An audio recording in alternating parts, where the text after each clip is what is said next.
If you're trying to figure out how to edit a QR code after printing it in Unicode, you're probably frustrated with the limitations of what can be done post-print. But don't worry, you're not alone.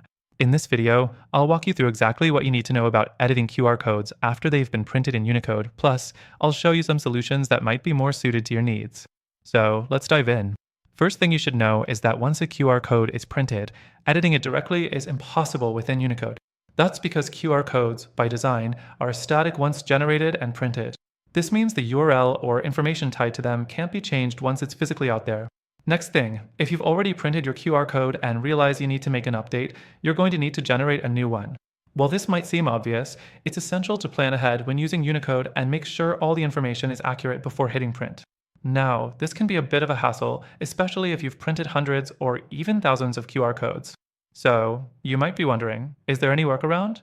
Well, here's where things get a bit tricky with Unicode. Unlike some other QR code software that lets you update or modify the destination URL or information even after it's been printed, Unicode doesn't currently support that feature. That means if you need to edit the content, you'll be printing a new code with a different link or text. The fourth thing to consider is whether you can use dynamic QR codes as an alternative. With dynamic QR codes, the link or content behind the code can be edited after printing without needing to generate a whole new QR code. This could be a game changer for certain use cases. Unfortunately, Unicode focuses primarily on static QR codes, so dynamic capabilities aren't part of the platform's offerings right now. But don't worry, there are alternatives. Some QR code generators out there allow dynamic QR codes, meaning you can update the content as often as you like. For example, QR code platforms like QR Code Generator Pro or Scanova offer dynamic QR codes with editable content that saves you from printing new codes each time a change is made. So, while Unicode's static QR codes are great for simplicity, they do have some limitations, especially if you're looking to keep your codes up to date without reprinting. I highly recommend checking out those alternatives if you're looking for the ability to make edits post-printing.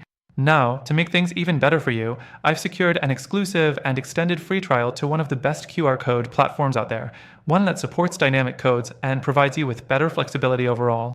Through the link in the description, you'll get access to the best trial deal and some additional benefits that are only available to our viewers. Plus, if you want to dive deeper into alternatives, I've added a couple more options that come with a free trial, so you have options. Don't forget to click the link for the best free trial offer, and I hope this video helped clear up how to edit a QR code after printing in Unicode. Catch you in the next one!